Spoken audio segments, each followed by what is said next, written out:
আপনি কি অন্নপূর্ণা যোজনা form fill up নিয়ে টেনশনে ভুগছেন?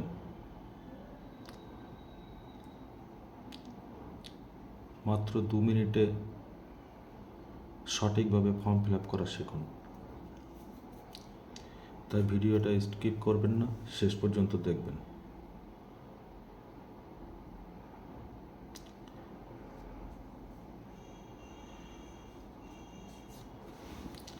ফর্মটা কয়েকটি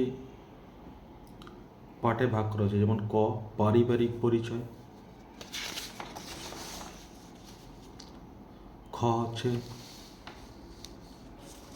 রেশন কার্ড বা খাদ্যভুক্তি। 3 নম্বর হচ্ছে আয় বা পেশা।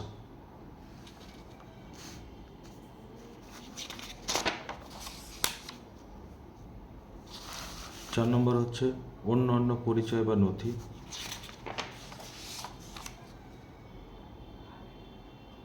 6 হচ্ছে সামাজিক মর্যাদা ও নির্ভরশীল ব্যক্তিগণ।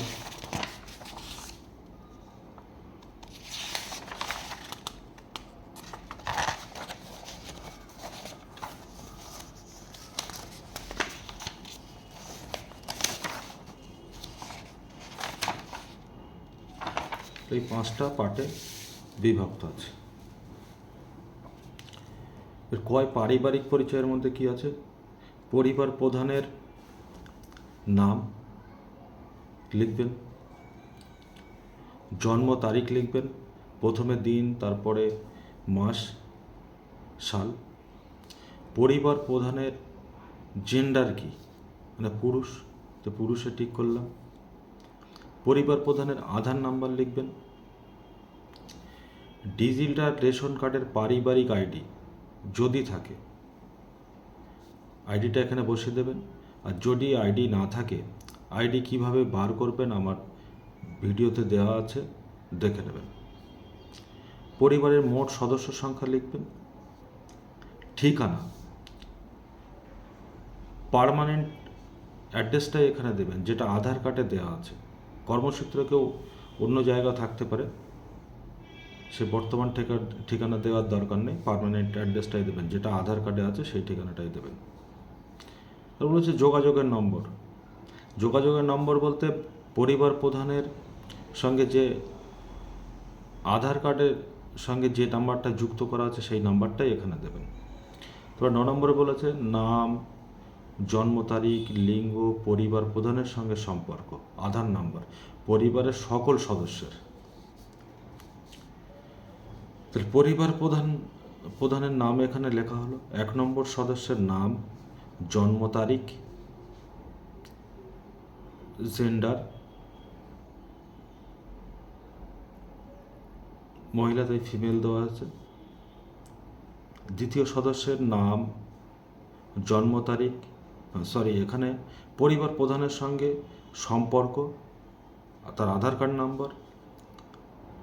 দ্বিতীয় সদস্যের নাম, তার জন্ম তারিখ, লিঙ্গ।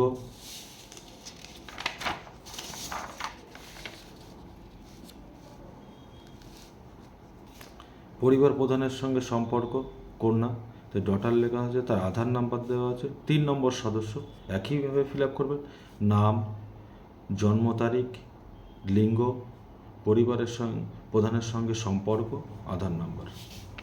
তো 10 নম্বর কি বলছে? পরিবারের প্রধান এবং পরিবারের সকল প্রাপ্তবয়স্ক সদস্যদের ব্যাংক অ্যাকাউন্ট। তাহলে পরিবার প্রধানের ব্যাংক অ্যাকাউন্ট দিলে স্টেট ব্যাংক অফ ইন্ডিয়া, তার অ্যাকাউন্ট নাম্বার,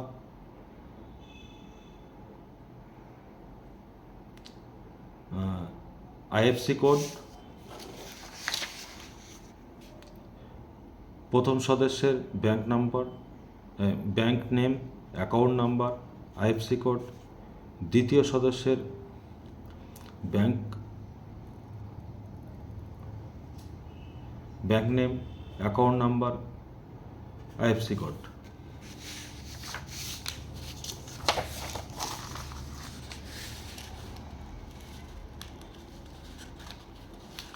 তারপর 11 নম্বরে বলা হচ্ছে এপিক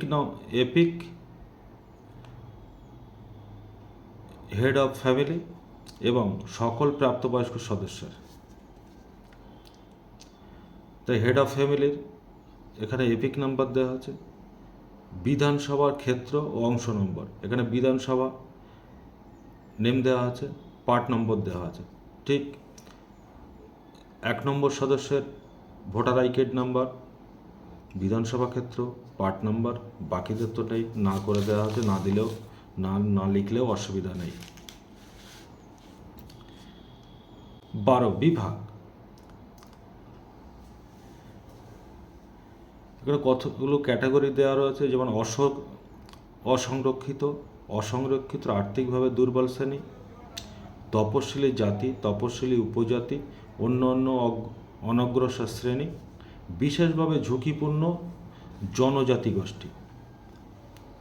আমার এখানে অসংরক্ষিত, তাই অসংরক্ষিত দিলাম। আপনাদের যদি এসটি, এসসি, ওবিসি যা হবে সেটা আপনি টিক করবেন, তার শংসাপত্রটাও দিতে হবে এই ফর্মের সঙ্গে। তারপর রেশন কার্ড, তাহলে আপনার যদি ডিজিটাল রেশন কার্ডের থাকে তাহলে হাই টিক করবেন, না হলে নাই টিক করবেন। যদি হ্যাঁ হয় তাহলে কার্ডের, যদি রেশন কার্ড থাকে তাহলে কার্ডের ধরন উল্লেখ করবেন, কি ক্যাটাগরি আছে, AAY, PHS, SPHS, RKSY 1, 2 যেটা থাকবে সেটা উল্লেখ করবেন। আপনি যদি নিয়মিত রেশন দোকান থেকে মাসে মাল তুলেন তাহলে হ্যাঁ করবেন, না হলে না করবেন। সম্পদ, আপনার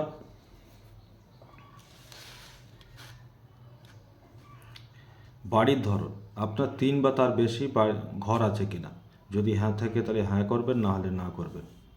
পারিবারিক জমির মালিকানা, যদি হ্যাঁ হয় তাহলে হ্যাঁ করবেন, যদি আপনারই হয় তাহলে না করবেন। কিন্তু এখানে আপনার জমির পর্চার জেরক্স দিতে হবে।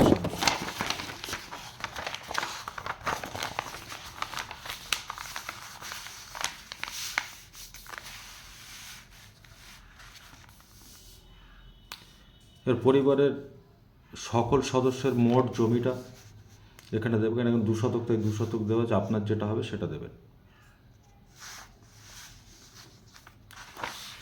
তারপরে আপনার যানবাহন আছে কিনা, যদি আপনার কোনো 4 চাকার যানবাহন থাকে সেই যানবাহনগুলির মধ্যে, মানে 4 চাকা প্রাইভেট গাড়ি, জিপ, ট্র্যাক্টর ইত্যাদি যদি থাকে তাহলে হ্যাঁ করবেন। হ্যাঁ করলে আপনার কতগুলো গাড়ি সেখানে উল্লেখ করবেন, গাড়ির রেজিস্ট্রেশন নাম্বার লিখবেন, গাড়ির কি কোম্পানির গাড়ি লিখবেন, তার মডেল নাম্বার লিখবেন।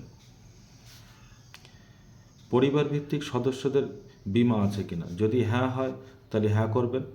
তাহলে সেটা কি, এখানে স্বাস্থ্যসাথী আছে, সেটা স্বাস্থ্যসাথী উল্লেখ করা হলো। আপনাদের যদি বেসরকারি হয় তাহলে বেসরকারিতে টিক মারবেন। সেই বিমার সাম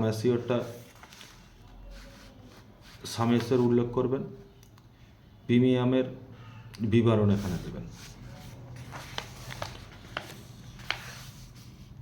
আয়,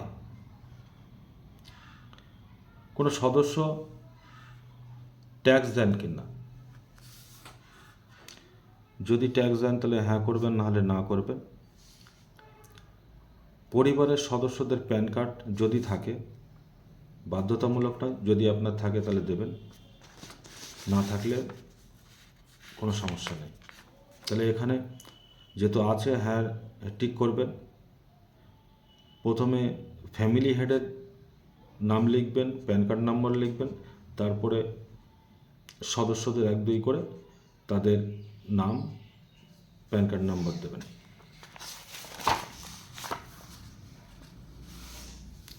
তারপরে হচ্ছে কর্মসংস্থানের ধরন, পরিবারের প্রধান কি সরকারি ক্ষেত্রে চাকরি করে,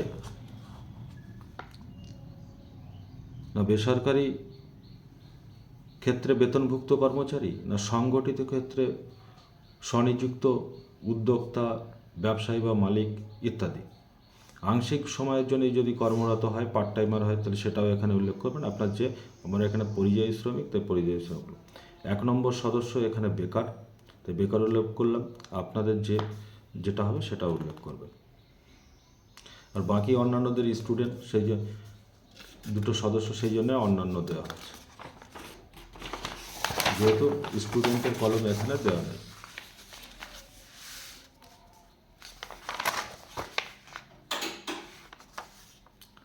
তারপর 4 নম্বরে বলেছে পরিবারের শিক্ষিত প্রাপ্তবয়স্ক সদস্যের সংখ্যা এবং পরিবারের অশিক্ষিত প্রাপ্তবয়স্কের সংখ্যা। তাই এখানে প্রাপ্তবয়স্ক শিক্ষিতর সঙ্গে 1, অশিক্ষিতর সংখ্যা 1।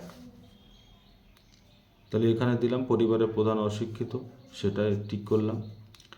সদস্য 1 নম্বর সদস্য শিক্ষিত, তার সর্বোচ্চ শিক্ষাগত যোগ্যতা মাধ্যমিক পাস।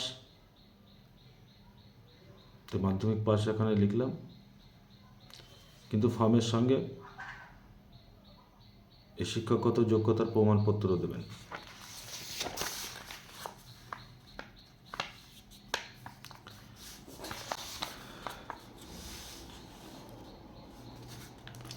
তারপরে কোনো সদস্য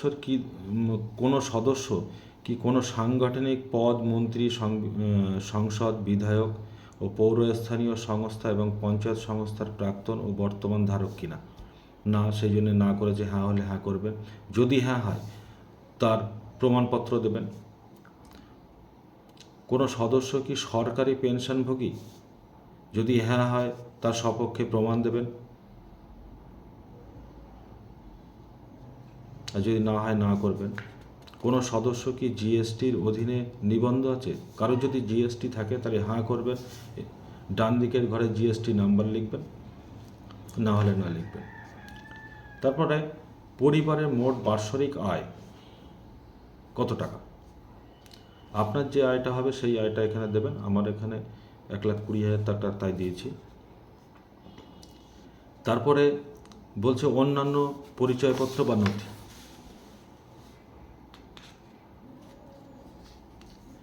সিএ আবেদনে এর বর্তমান অবস্থা কি যদি থাকে? আপনি যদি সিএ আবেদন করে থাকেন তাহলে আবেদন করা হয়েছে, বা যদি হ্যাঁ হয় আবেদনপত্রের নম্বর এখানে দিতে হবে। যদি ইস্যু করা হয়ে থাকে হয় সার্টিফিকেট নম্বর এখানে দেবেন। কিন্তু আমাদের ক্ষেত্রে, যার ক্ষেত্রে নেই, এখানকার স্থানীয় বাসিন্দা, তার তো সিএর কোনো প্রয়োজন নেই, তাই প্রযোজ্য নেই, এগুলোকে ঠিক করবেন।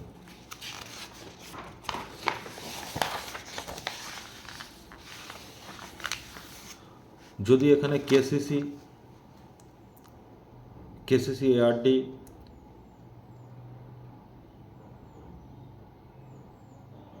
এই সমস্ত ক্রেডিট কার্ড যদি থাকে তাহলে এখানে ক্রেডিট কার্ড নম্বর দেবেন, আইডি সংখ্যা দেবেন, যে তারিখে ইস্যু হয়েছে সেটা লিখবেন, আর তার প্রমাণপত্র এই ফর্মের সঙ্গে দিতে হবে।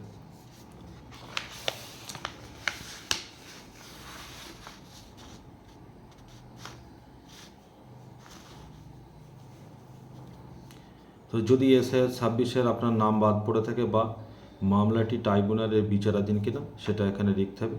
প্রযোজ্য নয়, সেই জন্য প্রযোজ্য লেখা হলো। যার ডিলেট হয়ে গেছে তার না লিখবেন, আর যারা ট্রাইব্যুনালে আসে অ্যাডজুডিকশন থেকে ডিলেট, তাদের ক্ষেত্রে হ্যাঁ লিখবেন এবং মামলার বিবরণ দেবেন। ট্রাইব্যুনালে যে অনলাইন অ্যাপ্লাই করেছেন সেই অ্যাপ্লিকেশান নম্বরটা ওখানে বসাবেন।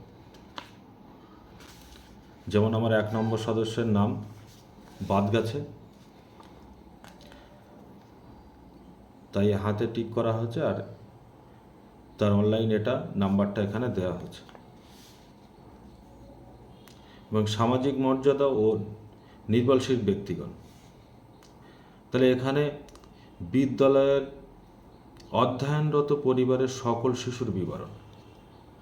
তাহলে এখানে একজন শিশু এখন স্কুলে পড়ছে, তাই আমি দিলাম, তার নাম দিলাম, কোন শ্রেণীতে পড়ছে, কোন স্কুলে পড়ছে তার নাম দেবেন, সরকারি না বেসরকারি, স্বীকৃত মাদ্রাসা না অস্বীকৃত অন্যান্য মাদ্রাসা, যেটা হবে সেটা দেবেন।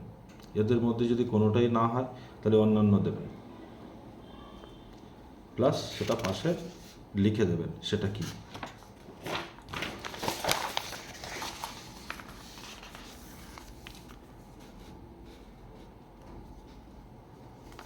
এবং এখানে শিশুদের টিকাকরণের বর্তমান অবস্থা, আপনার যদি টিকা সম্পূর্ণ হয়েছে তাও এখানে হাতে টিক করবেন, যদি চলছে সেটাও দেবেন, আর টিকাকরণ করা হয়নি তো যাদের হয়নি তারা করবেন।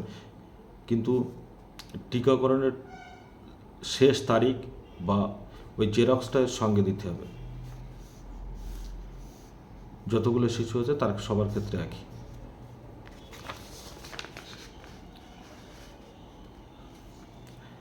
তো আপনি কি কোনো সরকারি প্রকল্পের সুবিধা ডিবিটি লিঙ্কের মাধ্যমে পাচ্ছেন? পরিবারের প্রধান তো পাচ্ছে না, সেটা না করলাম।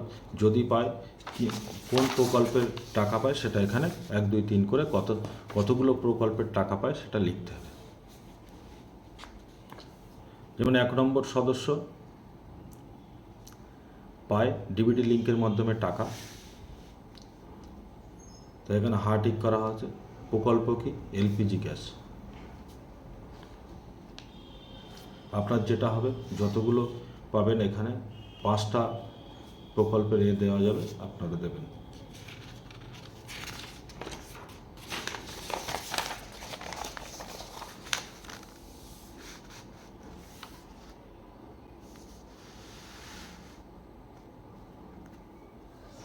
সবশেষে হচ্ছে ঘোষণা সম্মতি।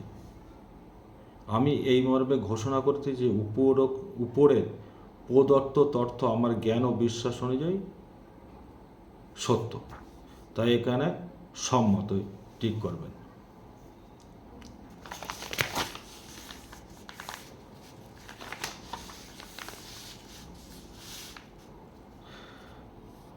সবশেষে এখানে স্বাক্ষর করবেন।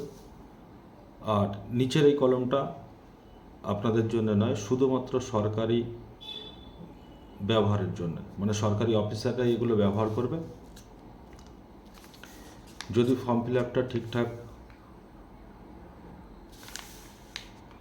দেখাতে পেরেছি মনে হয় যা, বা দেখে উপকৃত হয়েছেন, তাহলে চ্যানেলটা সাবস্ক্রাইব করবেন আর কমেন্ট করতে ভুলবেন না।